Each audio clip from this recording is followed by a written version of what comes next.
Olá pessoal, hoje nós vamos falar sobre movimento circular uniforme, que é um movimento bidimensional e genuíno.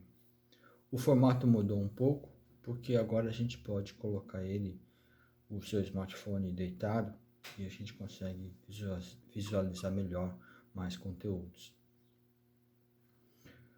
O movimento circular uniforme pode ser estudado em dois tipos de sistemas de coordenadas. As coordenadas polares, r e θ, r vai ser o raio, θ vai ser o ângulo, e as coordenadas cartesianas x e y. Aqui nós temos, por exemplo, a gente coloca coordenadas cartesianas aqui, e aqui tem o raio r. Onde vai ficar o eixo r? O eixo r fica na direção do raio. Está aqui o eixo r. E o eixo θ? O eixo θ vai ficar tangente à superfície, tocando o ponto final do raio R. Então aqui está o eixo θ tangente à superfície do círculo. Nesse sistema de eixo R e θ, a gente escreve o raio R como R na direção R mais θ na direção θ. Θ é o valor do ângulo, é o valor desse ângulo aqui, ó. Tá? O valor desse ângulo é o módulo do vetor θ.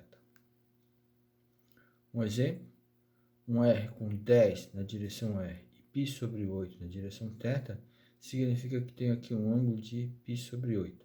E o tamanho do vetor R é de 10. A gente pode escrever dessa forma, ou nós podemos agora escrever dessa maneira aqui.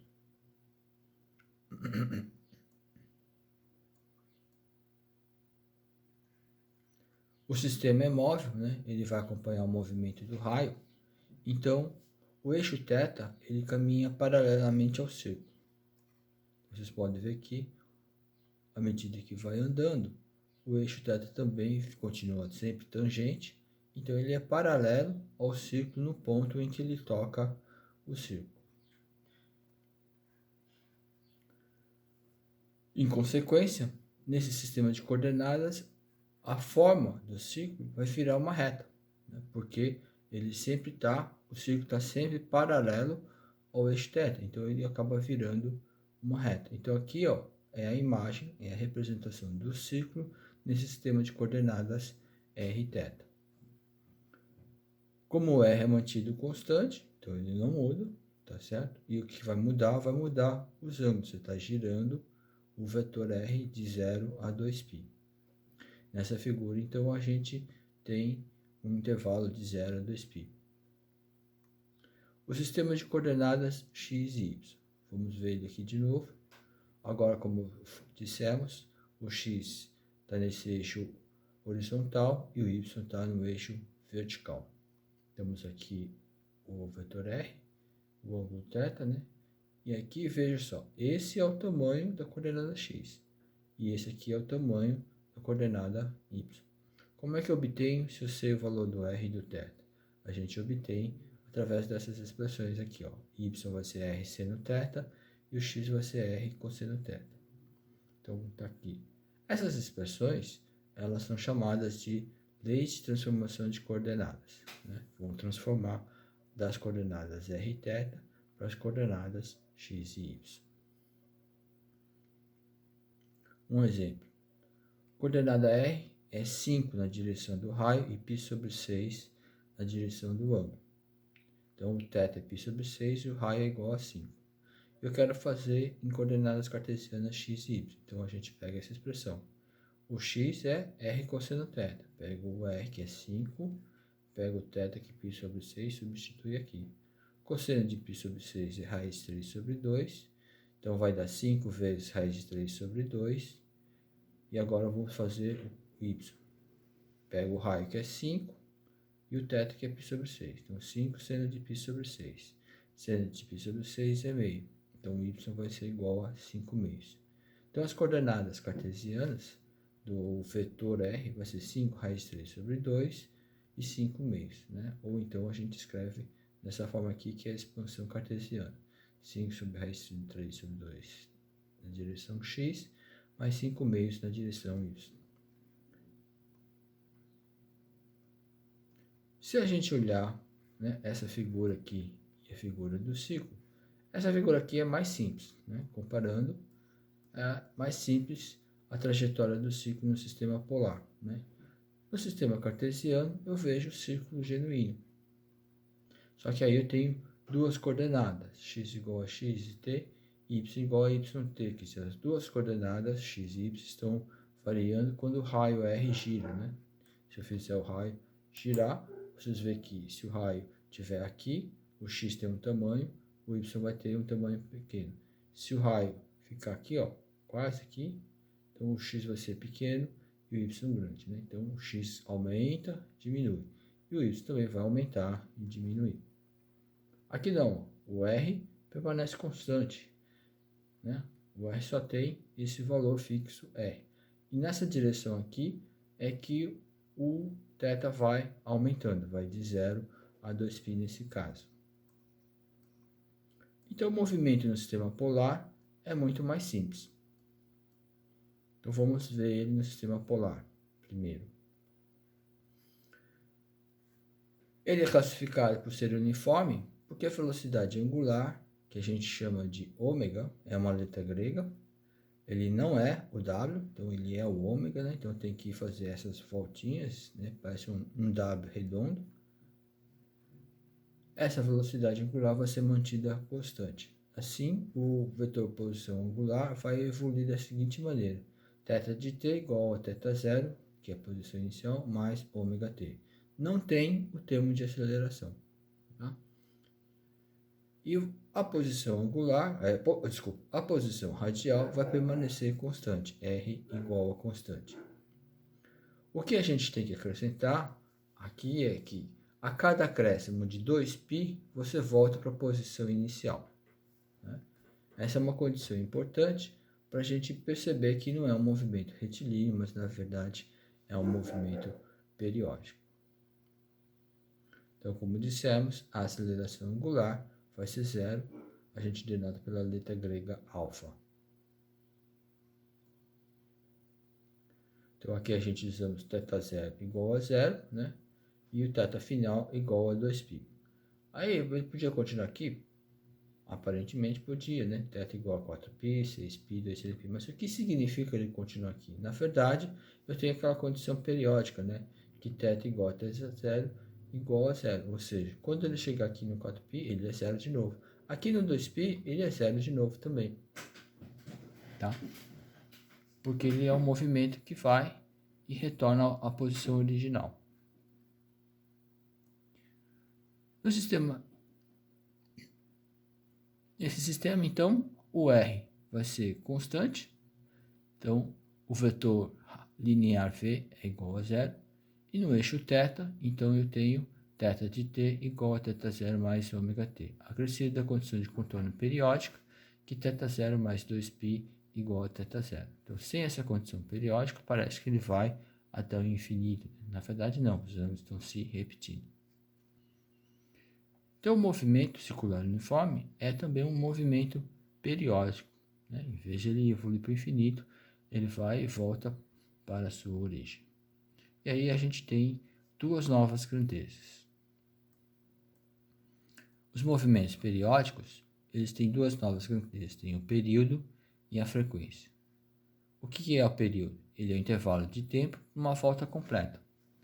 Uma volta completa na coordenada angular é 2π, né? Vai de 0 a 2π. E aí, na equação θ de t, a gente faz o 2π igual a Δθ, né? E pega então dá o ômega ΔT. O que foi feito aqui? Nós pegamos a equação, cadê ela? Vamos lá, aqui. Passamos o θ0 para cá, aí ficou θ menos θ0, θ menos θ0 a gente chamou de Δθ. E aí sobrou o ômega t desse lado, então ficou Δθ igual a ômega t. Então ficou Δθ igual a ômega t. O Δθ então é 2π. E agora, 2π é uma volta angular completa. E o tempo, então, segundo a definição de período, é o tempo total para dar uma volta. Então, o ΔT vira o período. Então, a gente chama o ΔT de um T grande. substituir aqui no lugar do ΔT, o T grande, passo o ômega dividindo, o T grande vai ser 2π sobre ômega. Por outro lado, se levar em consideração o raio, né? Ele tem um raio, mas agora a gente vai levar ele em consideração. Agora, uma distância linear, posição final menos posição inicial, mas agora linear não é angular. No caso do raio, vai ser 2πr, que é o comprimento do círculo. Tá? Então, SF menos S0 igual a VT. No caso dos movimentos uniformes, você não tem um termo de aceleração, então o ΔS igual a VT, como nós vimos.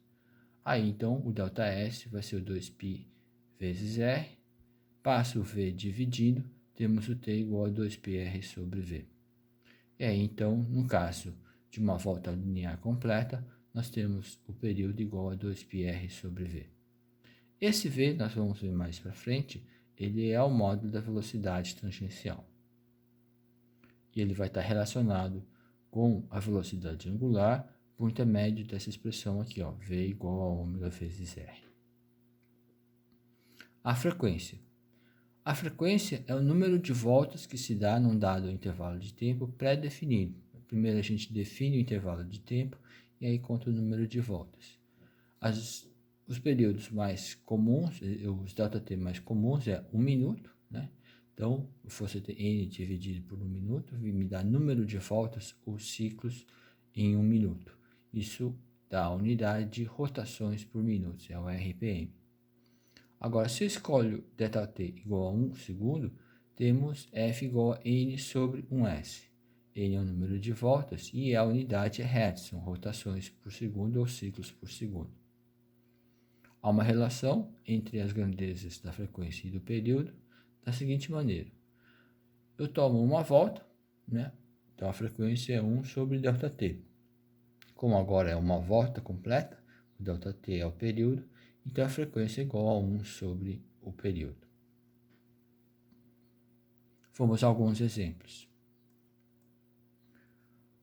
Um exemplo, em coordenadas polares, a gente tem aqui o R igual a 2 metros, constante.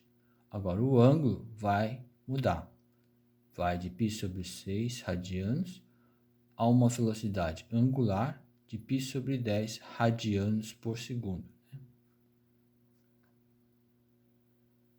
Então, aqui nessa expressão, o π sobre 6 é a posição angular inicial.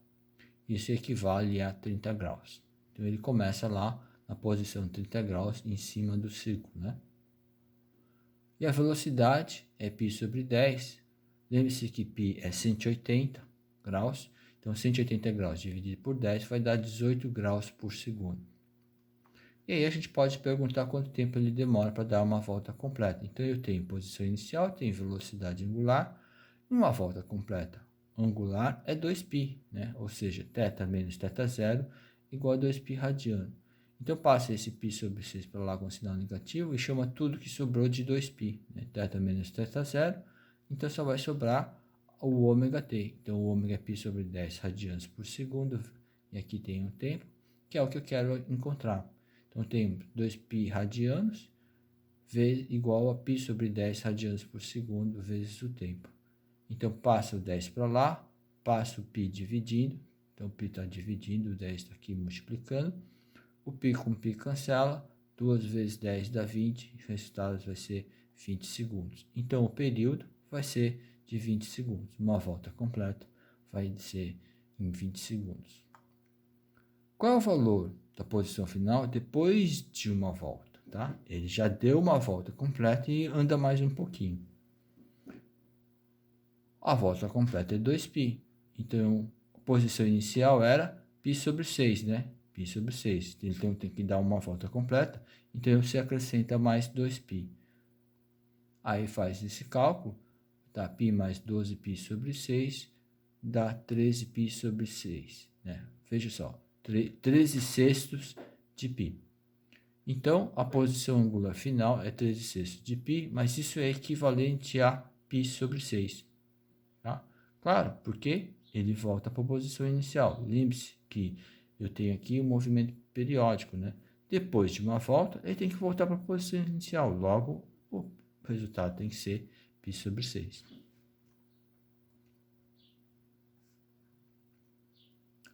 Qual é a frequência? Bom, a gente achou o período 20 segundos, a frequência é o inverso do período. 1 sobre 20 vai ser 0,05 Hz. Mas aqui parece que não dá para a gente ter noção, né, de se é uma frequência muito rápida ou muito lenta. Bom, ele é muito lento porque é menos de 1 segundo, né, menos de 1 Hz. Mas quão lento isso aqui é? Então vamos lá. Vamos fazer em rotações por minuto. Na frequência para rotações por minuto, né? Então tem que passar segundos para minuto, certo? Então a gente usa a regra de 3, estamos fazendo uma mudança de unidades. Então 1 minuto equivale a 60 segundos. Lembre-se que eu quero que faça aparecer minutos embaixo, então tem que cancelar os segundos aqui, então pode botar segundos, unidades de segundos em cima. Cancela os segundos, fica 60 sobre 20, vai ser 3 voltas por minuto, ou seja, 3 RPM.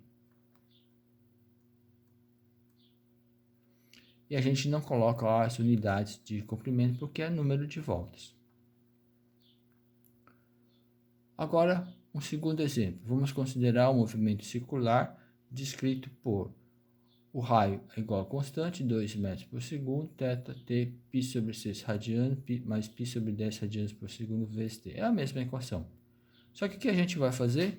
Nós vamos converter para as coordenadas cartesianas. Então, vai fazer coordenadas polares de θr virar x e y. Aí a gente tem que usar as leis de transformações. X é r cosseno θ, y é r seno de θ. Então, pego o r, substitui aqui, 2 metros, e agora colocar o θ. Agora, o nosso θ é toda essa equação aqui, ó. É a equação de movimento circular em coordenadas polares, né? Então, o θ, bota toda essa expressão, a gente coloca ele aqui. E vai fazer alguma coisa? Não, porque o t aqui está em aberto, né? Pode ser qualquer instante. Então, não tem o que fazer aqui. O y, a mesma coisa. Passo 2 aqui no lugar do r. O θ, novamente, coloca toda essa expressão aqui. Então, ficou 2m seno de π sobre 6 radiano mais π sobre 10 radianos por segundo vezes o tempo. E aí, a gente agora monta o vetor posição, né? Pega a coordenada x, coloca aqui, vezes o vetor x, e tem a coordenada y. Então, tem ele aqui, substitui aqui na direção y. E aqui eu tenho o meu vetor em coordenadas cartesianas. Tá? É assim que a gente trabalha com o movimento circular no fórum. Então, temos coordenadas polares e também temos as coordenadas cartesianas.